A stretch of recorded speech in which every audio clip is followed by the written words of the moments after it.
Chapter 4. Ecclesiastical due process. When heaven and justice share the bench. How to stand without getting stood over. When Babylon holds court and heaven takes notes. If you've ever stood before a judge with your palms sweating and your paperwork trembling, you felt the weight of what they call due process. But let me tell you, friend, heaven has its own version, and its first rule is, thou shalt not fear forms. For where the court demands evidence, the kingdom demands integrity. Where they swear you in on a Bible, heaven wonders if you've read it. The judgment is God's. Deuteronomy chapter 1, verse 17.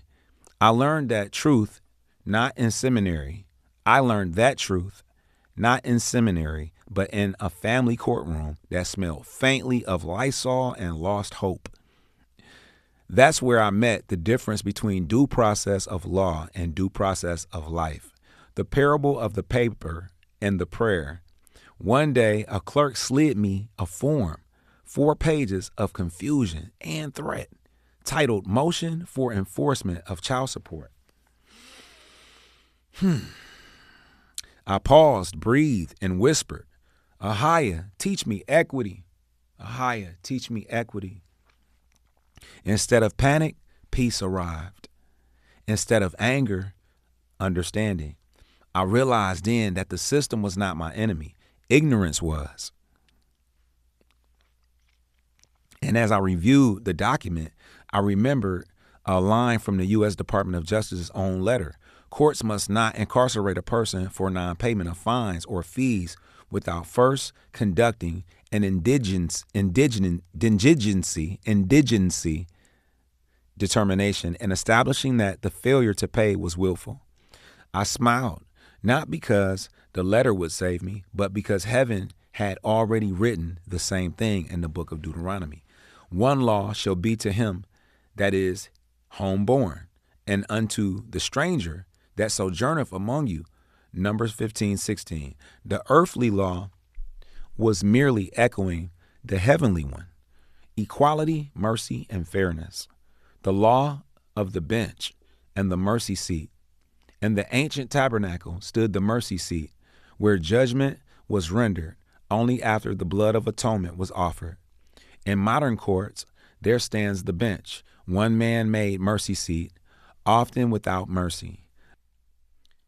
But when you stand in your true capacity as living man, as trustee of your divine estate, you bring the higher law into remembrance. And though the judge may wear a robe, remember that the high priest wore one first. So speak with humility, not as a rebel against order, but as a restorer of it. Procedural parables. That due process means not just the chance to speak, but the sacred right to be heard.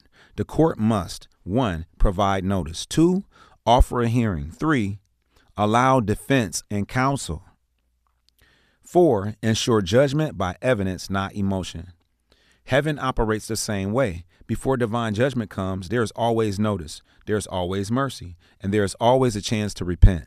The DOJ wrote to the judges of the land. The Most High wrote to the judges of the heart. Both said the same thing. Do not punish poverty. A lion in the courtroom. I remember standing before a magistrate who said, Mr. Shofar, you must comply immediately. I responded with calm, Your Honor, I do not refuse your court. I simply request recognition of due process. He blinked, tilted his glasses, and muttered, duly noted. And that was it. No argument, no contempt, no bailiff, because truth spoken gently disarms the oppressor faster than protest ever could. A soft answer turns away wrath. Proverbs 15, verse 1. Heaven's version of filing. In heaven's court, the plaintiff is always your conscience. The defendant is always your stubbornness, and the judge is truth himself. There is no docket number, no service of process, just grace and consequence. Every time I knelt to pray before filing a motion, I realized I was actually appealing a higher jurisdiction. And every time I forgave Consuelo for the chaos I was satisfying a judgment heaven had already entered against my own pride. The humor of holy procedure. One morning, while waiting outside the courtroom, a man whispered, "You representing yourself?" I smiled and said, "No, the Most High is." That's powerful. He laughed until he saw the paperwork signed and sealed under ecclesiastical jurisdiction. Then he nodded and said, "Respect." You see, once you walk in confidence rather than complaint, even Babylon starts to adjust her tone. Maxims of ecclesiastical due process. He who comes into equity must come with clean hands. Number 2, equity will not suffer a wrong without a remedy. Number 3, where the laws of man and heaven conflict, conscience is the court of appeal. 4, no man may be judged in his own cause, but every man may be a steward of his own soul. These maxims are not statutes. They are commandments written in the heart of the righteous. The court may quote cases. The wise quote covenant. Moral of the scroll, true due process is divine order. It is the rhythm between justice and mercy, between discipline and compassion. When you stand in equity, you invoke both heaven and law. And laughter, yes, laughter is your lawful defense, because once you understand the game, you no longer play, you preside. Wisdom is better than weapons of war. Ecclesiastes chapter 9, verse 18.